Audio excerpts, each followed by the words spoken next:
सुर में गाना सीखिए पाधानीसा ऐप के साथ। AI powered personal music teacher from Saregama. क्षेत्र क्षेत्रज्ञयोरेवम् अंतरं ज्ञानचक्षुषा भूत प्रकृति मोक्षं च ये विदुर्यान्ति ते परम्। क्षेत्र को जड़, विकारी, क्षणिक और नाशवान माने, यानी कि टेम्पररी माने दोस्तों, और क्षेत्रज्ञ को नित्य, चेतन, अविकारी और अविनाशी माने, यानी कि अनादि, अनंत और परमानेंट। जो इस तरह से क्षेत्र और क्षेत्रज्ञ के भेद को, दोनों के बीच के फर्क को जानता है, वो ही ज्ञानी है। जो पुरुष प्रकृति से मुक्त हो जाते हैं और अपने ज्ञान नेत्रों से क्षेत्रज्ञ के तत्व को जानते हैं, वे परम ब्रह्म परमात्मा को प्राप्त होते हैं। ऐसे पुरुष कर्म के बंधन से मुक्त हो जाते हैं, क्योंकि वो अज्ञान को, मिथ्या को खत्म कर चुके हैं। वो सच्चाई जान चुके हैं। उन्होंने अपना जन्म वेस्ट नहीं किया और मोक्ष को प्राप्त कर लिया। तो दोस्तों, ये था भगवत गीता का 13वां अध्याय। इस अध्याय में क्षेत्र और क्षेत्रज्ञ, पुरुष और प्रकृति की बात की गई। क्या ज्ञान जरूरी है और क्या नहीं, ये भी बताया गया। अब आगे 14वें अध्याय में फिर से मुलाकात होगी। तब तक के लिए अपने दोस्त शैलेंद्र को आज्ञा दीजिए। जय श्री कृष्ण।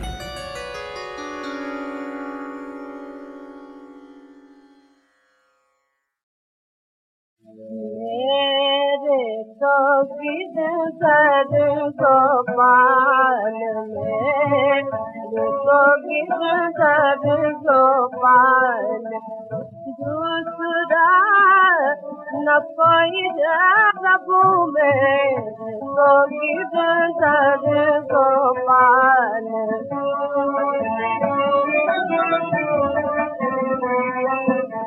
जाके सर मार मुकट जाके सर मार मुकट मेरा पति सोए मेरे गोविंद सद गोपाल।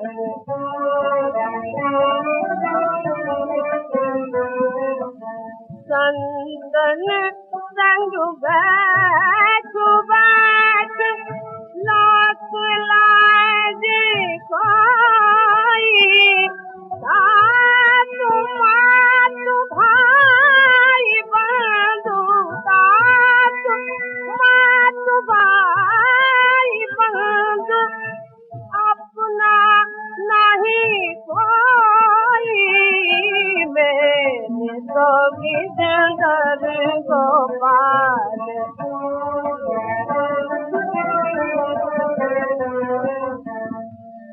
आसमन जल शीश शीश प्रेम बैल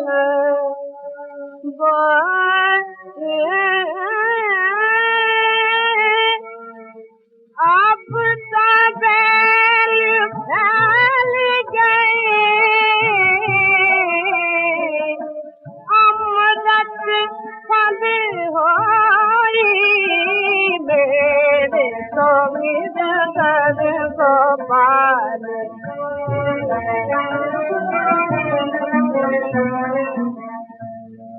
मैं तो आए भगत जा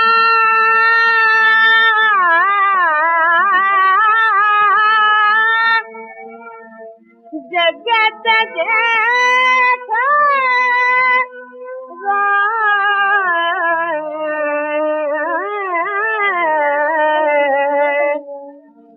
मीरा के गिरधर गोपाल।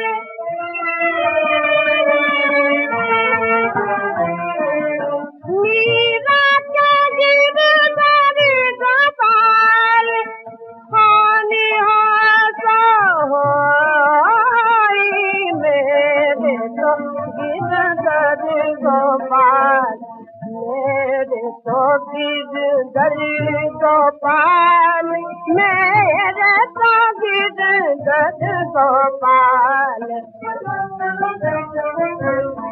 मेरे तो गिर गद गोपाल मेरे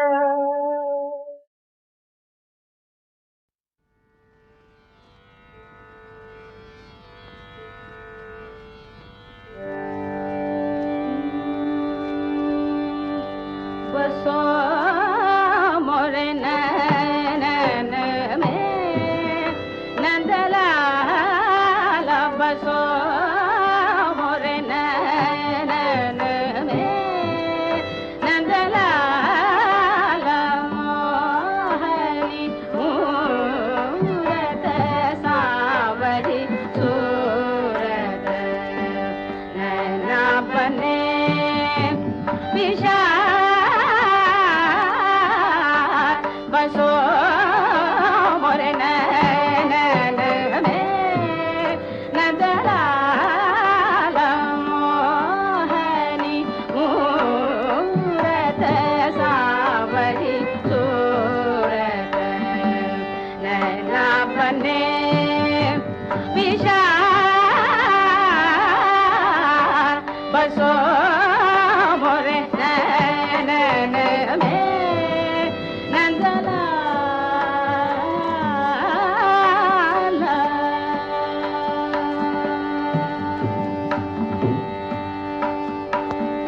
मोर मुकुट मकराकृति कुंडल अरुण तिलक सौरभा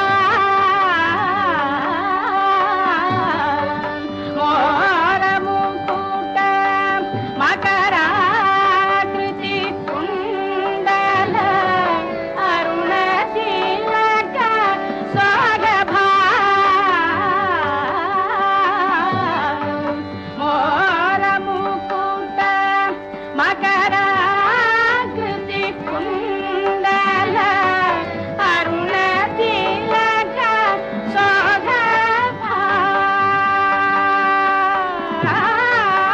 मोर मुकुट मकराकृति कुंडल मोर मुकुट मकराकृति कुंडल मोर मुकुट मकराकृति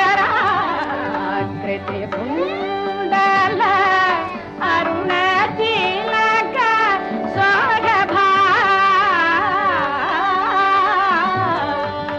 अधर सुधारस मुरली राज दिउरब जयंती माला बसो मोरे नैनन में नंदलाल मोहनी मूरत सावरी सूरत नैना बने विशाल बसो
यशोमती मैया से बोले नंद लाला, यशोमती मैया से बोले नंद लाला, राधा क्यों गोरी मैं क्यों काला, राधा क्यों गोरी।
भगवत गीता अध्याय 12।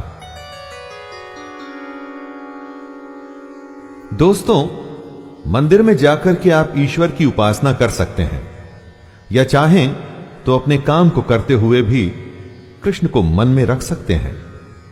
दोनों तरह की भक्ति में कोई फर्क नहीं है, लेकिन कृष्ण कर्म योग को अधिक महत्व देते हैं। अगर आप अपना हर काम कृष्ण को समर्पित करते हुए करें तो काम का काम और कृष्ण का नाम भी हो जाएगा। मैं शैलेंद्र भारती भगवत गीता का 12वां अध्याय शुरू करता हूं, जिसका नाम है भक्ति योग।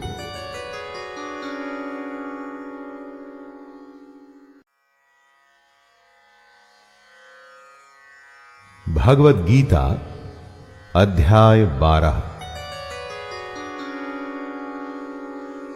दोस्तों, मंदिर में जाकर के आप ईश्वर की उपासना कर सकते हैं, या चाहें तो अपने काम को करते हुए भी कृष्ण को मन में रख सकते हैं।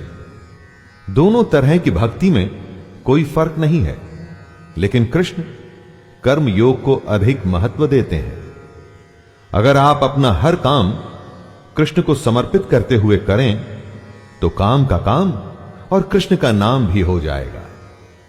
मैं शैलेंद्र भारती भगवत गीता का 12वां अध्याय शुरू करता हूं, जिसका नाम है भक्ति योग।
दुखिया तेरे चरणों में और तुझ पे नजर हो, ऐ बंसी बजैया।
दुखिया तेरे चरणों में और तुझ पे नजर है बंसी बजैया।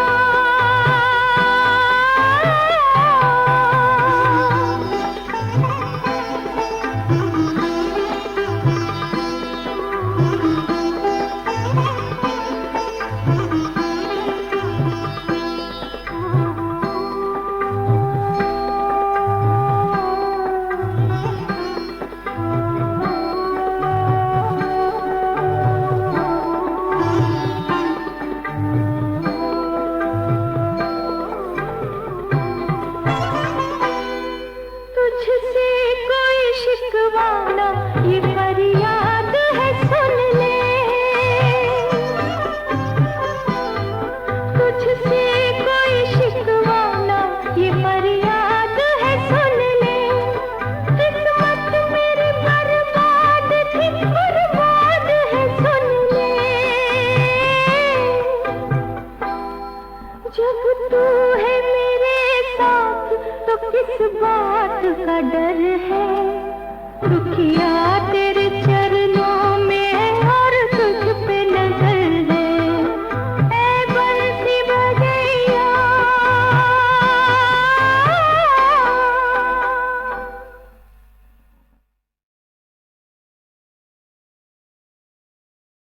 After defining yoga initially as samatvam, equanimity, evenness, Krishna continues in verse 49, Durena hyavaram karma, buddhi yoga dhananjaya, buddhau sharanamenvicha, kripana phalahetavaha.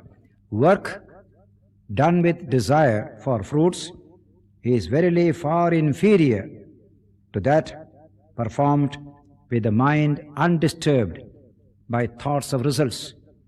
O Arjuna, O Dhananjaya, seek refuge in this evenness of mind. Wretched are they who act for results, for personal results. This verse is quite famous. Some years ago, the late Hammarskjöld, Secretary General of the United Nations, in a lecture, quoted this verse and said, if the statesmen of the world are guided by the thought contained in this verse, the world will be a better place to live in, more peaceful and more progressive. The truth is that when the mind is elevated beyond the pulse of the ego and the organic system, it gets a universality of comprehension. That's what the world needs, to take in all people. All violence, all delinquency, all crime come from concentration on this tiny ego, which one day has to be rejected. So man has the capacity to go deeper, to become more universal in his outlook. All this truth is lying hidden within him. Here is a technique by which that truth is expressed. That's why he said, Buddhau sharanam envicha. Take refuge in buddhi. Evolve buddhi out of your psychic energies within yourself. That same energy, a little processing, can produce buddhi, that most luminous instrument that man can ever have. Buddhi can be translated as enlightened reason. That's a beautiful idea. Reason which comprehends the whole of reality. That is buddhi. That's why in the Vedanta it is said, God or the Atman cannot be realized by the senses or the sense-bound mind. It can be realized only by buddhi. Buddhi graghyam, atindriyam are the words used by the Gita itself in a later chapter, can be grasped by enlightened and pure reason, because it has shed all its limitations imposed by the organic system and the ego. Therefore he said, take refuge in buddhi, evolve buddhi out of the ingredients of energy, psychic energy that are within you. In fact, the whole of character development is the evolution of this buddhi. Once buddhi comes, everything becomes clear. When buddhi goes, everything goes. In the last few verses of this chapter, Krishna will tell us, buddhinashat pranashyati. When you lose buddhi, you are destroyed. Man is destroyed. All delinquency and crime is when man loses buddhi. Intact, this buddhi should be within. Make it steady, make it permanent. That is the great teaching in this section. And so in the next sloka or verse 50, Krishna continues, Buddhi yukto yahatiha ubhe sukrita tushkrite tasmat yogaya yujyasva yoga karmasu kaushalam. Therefore he says, those who have buddhi, they are able to go beyond the dualities and contradictions of life. Therefore, yoga yujyasva, rise to the level of yoga. And what is yoga? Yoga karmasu kaushalam. Yoga is dexterity, efficiency in action. The second definition comes here.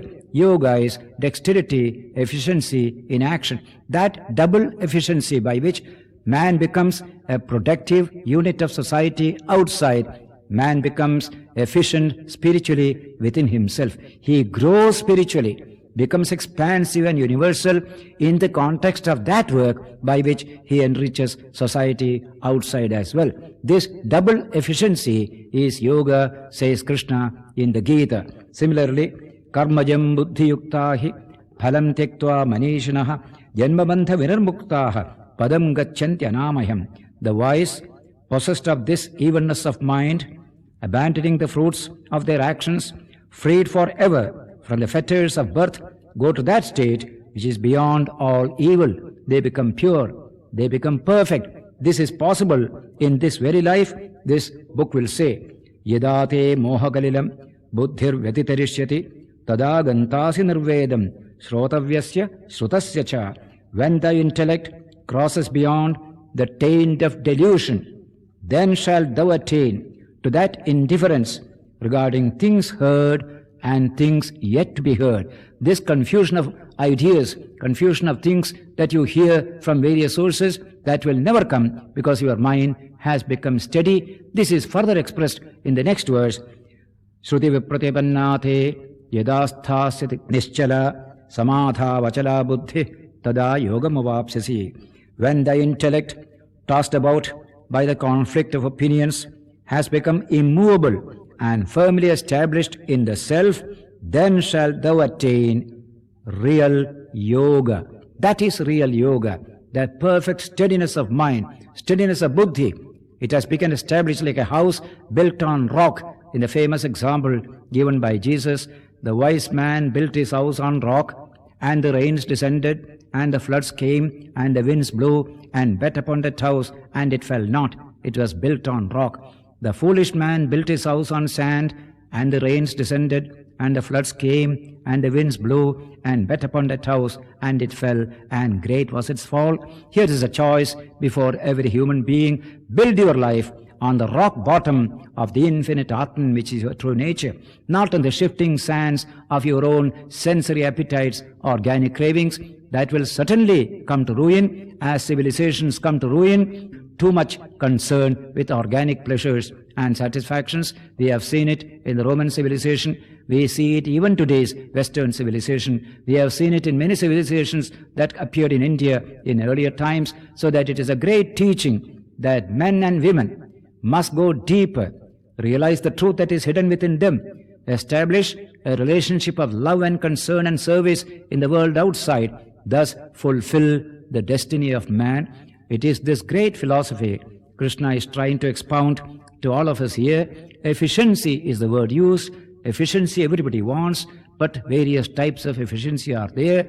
We have seen ordinary motor cars making so much of noise, proceeding, shaking everything, but the speed is hardly 20-25 miles. Today's motor cars doesn't make any noise. It goes so calm and steady because it has high horsepower. Similarly, in human character, when there is spiritual energy resources available to us, we can do immense work calmly, silently, without fuss. Fussy work is inefficient work. Calm, silent work is true work. That calmness comes by deepening our spiritual awareness and drawing upon the resources of the Atman that is behind every one of us. That is why Krishna defines yoga as efficiency in work. Yoga, karmasu, kaushalam. What a beautiful idea. Carrying heavy responsibilities, yet everything in a spirit of calmness, gentleness, infinite concern for man, with a smile on one's lips, that is yoga. That is perfection in life and action. This is expounded by this very chapter in the remaining 18 or 19 verses as Sthita Prajna, the man of steady wisdom. It is a wonderful idea how to become steady in this unsteady world, just like the anvil in the blacksmith shop. So many things are shaped there. It remains absolutely steady and motionless. Can man develop this wonderful capacity? Yes, says the Gita. Everyone can develop this great capacity. That is why spirituality is a science and a technique. Yoga means that spirituality, not for the Hindu, not for the Muslim, not for the Christian, for any separate sect, but for every human being. Whether you are a Democrat or a communist or a Marxist, what does it matter? Everyone wants to realize possibilities hidden within oneself. That's why in the language of the late Sir Julian Huxley, when he said, we need a new science today. And what is that? The science of human possibilities. Exactly, Krishna expounds a science of human possibilities in this great book. How many possibilities are lying hidden in every human being? Try to bring them out, unfold them. The science and technique of unfolding the entire possibilities hidden within man is yoga in the Bhagavad Gita.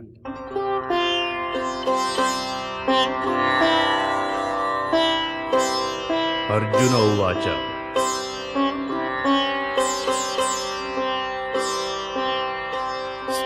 स्थितप्रज्ञस्य का भाषा समाधिस्तस्य केशव स्थितधीः किं प्रभाषेत किमासीत व्रजेत किम्।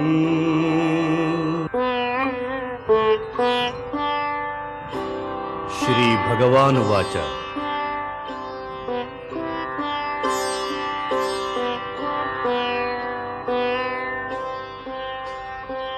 प्रजहाति यदा कामान् सर्वान् पार्थ मनोगतान्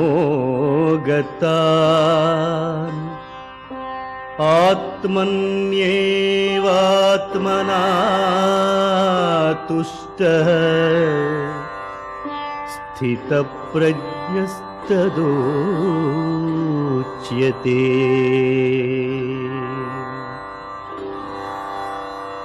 दुःखेष्वनुद्विग्नमनाः सुखेषु विगतस्पृहः वीतराग भयक्रोधः स्थितधीर्मुनिरुच्यते।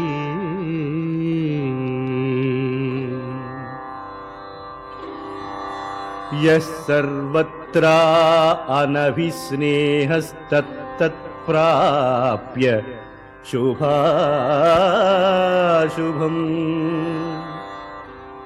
नाभिनन्दति न द्वेष्टि तस्य प्रज्ञा प्रतिष्ठिता।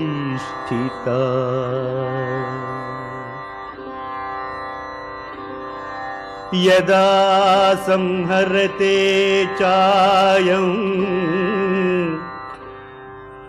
कूर्मोऽङ्गानीव सर्वशः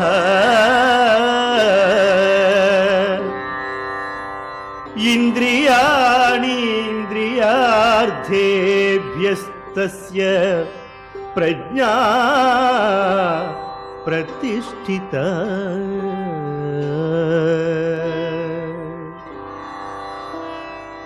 विषया विनिवर्तन्ते निराहारस्य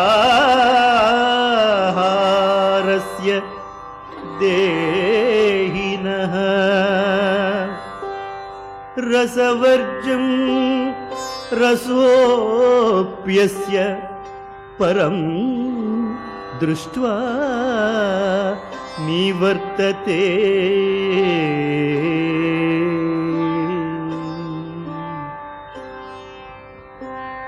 यततो ह्यपि कौन्तेय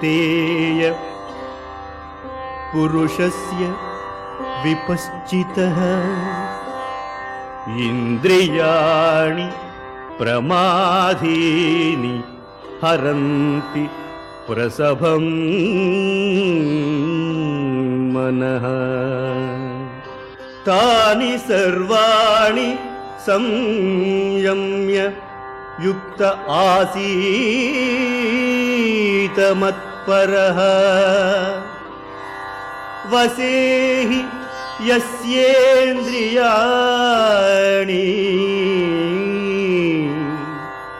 तस्य प्रज्ञा प्रतिष्ठिता। ध्यायतो विषयान् पुंसः सङ्गस्तेषुपजायते। सङ्गात् सञ्जायते कामः कामात् क्रोधोऽभिजायते।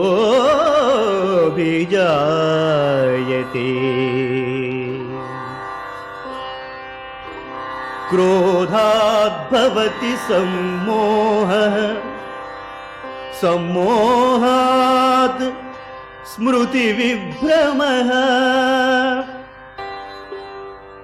सम्मोहात् स्मृतिविभ्रमः स्मृतिभ्रंशात् बुद्धिनाशो बुद्धिनाशात् प्रणश्यति। रागद्वेषवियुक्तैस्तु विषयान् इन्द्रियैश्चरन्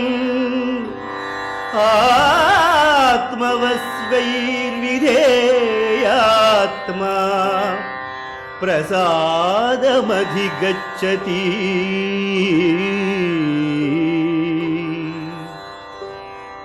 प्रसादे सर्वदुःखानां हानिरस्योपजायते।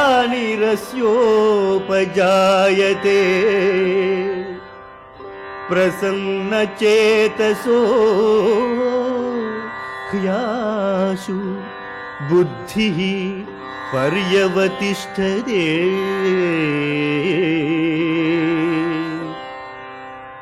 नास्ति बुद्धिरयुक्तस्य न चायुक्तस्य भावना न चाभावयत शान्तिः। अशान्तस्य कुतः सुखम्।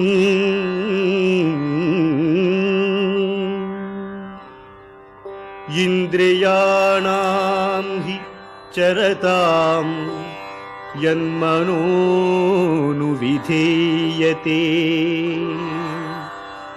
तदस्य हरति प्रज्ञां वायुर्नावमिवाम्भसि।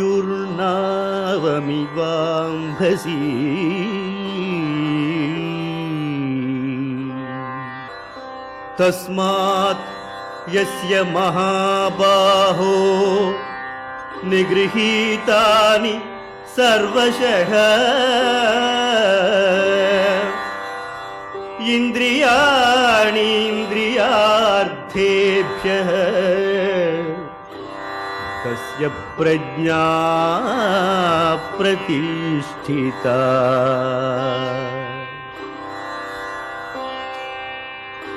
या निशा सर्वभूतानां तस्यां जागर्ति संयमी।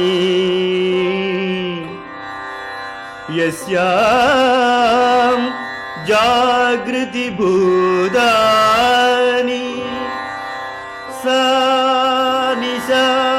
पश्यतो मुनेः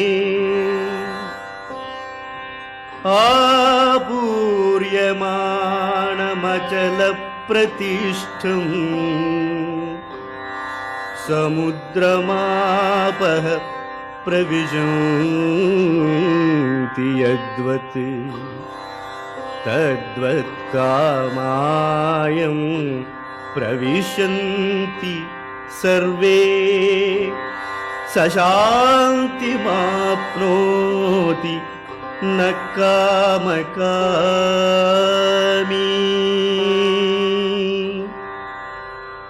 विहाय कामान्यः सर्वान् पुमांश्चरति निःस्पृहः निर्ममो निरहङ्कारः शान्तिमधिगच्छति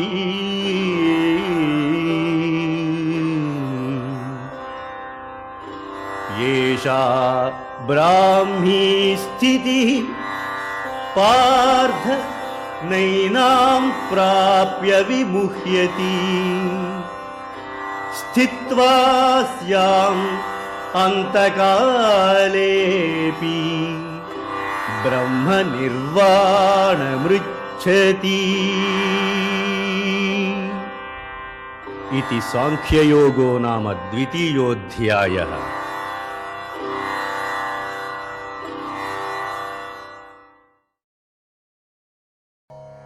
अयनेषु च सर्वेषु यथा भागमवस्थितः भीष्ममेवाभिरक्षन्तु भवन्तः सर्व एव हि।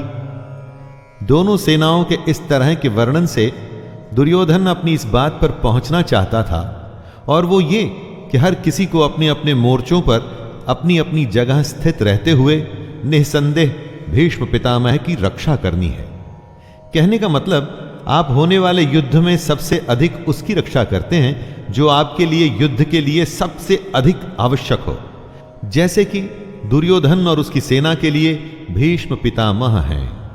भीष्म पितामह के हारने का मतलब था कि युद्ध हार जाना, और उनके बचे रहने का मतलब कि आप युद्ध हार नहीं सकते। अपनी सबसे बहुमूल्य चीज को तब तक बचा के रखना चाहिए जब तक कि आप युद्ध पर विजय प्राप्त न कर लें। नासतो विद्यते भावो न भावो विद्यते सतः उभयोरपि दृष्टोऽन्तस्त्वन्नयोस्तत्त्वदर्शिभिः। कृष्ण कहते हैं कि असत वस्तु की तो सत्ता नहीं है और सत का अभाव नहीं है। इस प्रकार इन दोनों का ही तत्वज्ञानी पुरुषों द्वारा देखा गया है। दोस्तों, जो झूठ है उसका कोई मूल्य नहीं, मूल्य सिर्फ सच का ही है। समझदार लोग इस बात को समझते हैं। जिसका आना जाना लगा रहे उसके लिए कोई क्या शोक करे। सुख गया तो दुख दरवाजे पर आने के लिए बिल्कुल तैयार खड़ा है। एक के लिए दुख करेंगे तो आने वाली अच्छी खबर के लिए जल्द ही खुश ही होना पड़ेगा। लेकिन अगर आप ज्ञान को समझें तो पाएंगे कि ये दोनों भाव झूठे हैं, इनका कोई मूल्य नहीं। मूल्य है तो सिर्फ आत्मा का, जो निरंतर है, और सिर्फ वही सच है।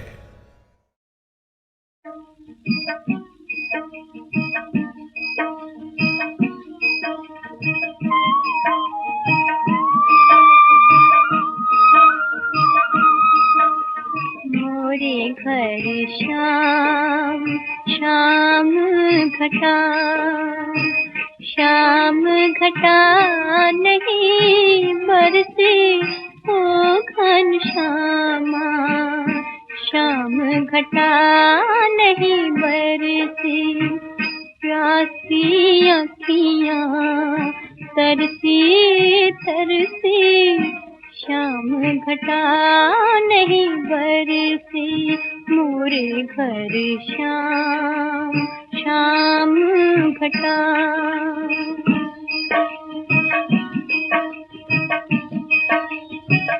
मुख पर बैरन बांसुरी बाजे, बांसुरी बाजे, मन भीतर श्री राधा बिराजे, मुख पर बैरन।